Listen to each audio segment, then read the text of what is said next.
বিশ্ববিদ্যালয়ের শিক্ষামন্ত্রী ব্রাত্য বসুর গাড়িতে আহত হন এক ছাত্র এবং শিক্ষামন্ত্রী ব্রাত্য বসুর গ্রেপ্তারের দাবিতে আজ দমদম স্টেশনে নাগেরবাজারের পর্যন্ত র্যালি করে এসএফআইয়ের কর্মী ও সমর্থকরা। মিছিলের শেষে নাগেরবাজার মোড়ে শিক্ষামন্ত্রী কুশপুত্তলিকা দাহ করা হয়। বেশ কিছুক্ষণ অবরুদ্ধ হয়ে পড়ে নাগেরবাজার মোড়। পরবর্তী সময় নাগেরবাজার অবস্থান বিক্ষোভ শুরু করে ছাত্ররা। 24 ঘন্টা ইন্ডিয়া টিভির প্রতিনিধির বিশেষ প্রতিবেদন।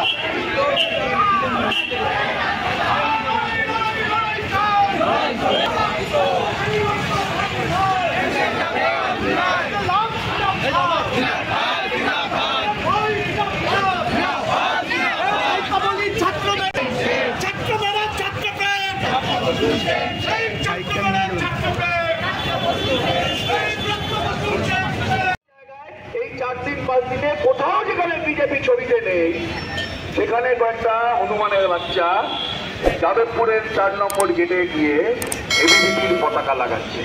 এবং কখন যাচ্ছে? যখন যাদবপুর থেকে সবাই মিছিল করে বাইরে বেরিয়ে গেছে, ফাঁকা মাঠে গোল দিতে গেছে। কিন্তু যাদবপুরের একটা সুবিধা আছে, যাদবপুরে আবার সাধারণভাবে ফাঁকা হয়ে গেলেও, কলেজ ফাঁকা থাকলেও, ছাত্রছাত্রী না থাকলেও ওখানে বাদর নাচ দেখাতে গেলে সেই বাদর নাচ দেখার লোকের কোনোদিন অভাব হয় না। বাদর নাচ যেই দেখাতে গেছে 5 মিনিটের মধ্যে দর্শকরা জোগাড় হয়ে গিয়ে পিঠের উপর লাল লাল দাগ করে বাড়ি পাঠিয়ে দিয়েছে। যা হওয়ার তাই হবে। এই দমদম থেকে যেদিন মিছিল হয়েছিল, সেই মিছিলে গণতান্ত্রিক আন্দোলনের নেতা মোহাম্মদ সেলিম বললেন আরএসএস এর বাচ্চারা সেদিন সেখানে কি করছিল। রিপাবলিক বাংলার কি যেন নাম ওর সঞ্চালিকা স্বর্ণালী নাকি।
একটু সরো সরো সরো, স্টিলটা তুলে পাঠাতে হবে আবার। পুলিশের ওইটুকুই হিম্মত, পুলিশের কলজের জোর ওইটুকু। ওরা জোন ওড়াচ্ছে, ব্যারিকেড থাকলে ওসব এসএফআই দিয়ে দেবে। ঠিক আছে। আপনারা দেখছেন 24 ঘন্টা ইন্ডিয়া টিভি, সর্বদা সবার পাশে সবার মাঝে। আজ এ পর্যন্ত। সঙ্গে রাখুন 24 ঘন্টা ইন্ডিয়া টিভি। দেখতে থাকুন সব জেলার সব খবর সবার আগে 24 ঘন্টা ইন্ডিয়া টিভির পর্দায়। নমস্কার।